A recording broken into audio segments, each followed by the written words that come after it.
My name is Tiago Nunes. I'm from Setúbal, Portugal. I was a vegetarian. I became vegan ever since the beginning of the year. Just expanding once again my morals and trying to apply them to my day-to-day life. I think that's the main thing with being a vegan is you adapt. You don't eat just one thing, you eat anything, anything that is plant-based or everything like that. Foraging is highly seasonal and it's highly unpredictable. It's not as sustainable as one would imagine to forage everything in its diet. Maybe somewhere with more vegetation, somewhere more wild, it would be plausible, but very hard to forage your whole diet. But yeah, I do like to supplement my diet with foraged goods, yeah. I would say usually, it's the first thing I recommend as well from foragers, is buy guidebooks, so you can even just go on the foraging trips and just use one of these.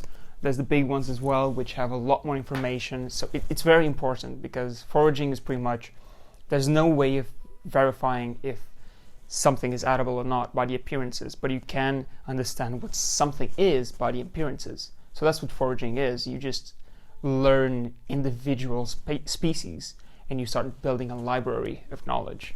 It's great. It's absolutely lovely. I found a lot of great mushrooms like Amanita muscaria, which is the iconic red with white dots. It is poisonous, not the worst poisons, but it is poisonous. Found amethyst deceivers, which are just beautiful little purple mushrooms. I found plenty of others which I've never imagined finding in my life. Most of them I had no idea existed.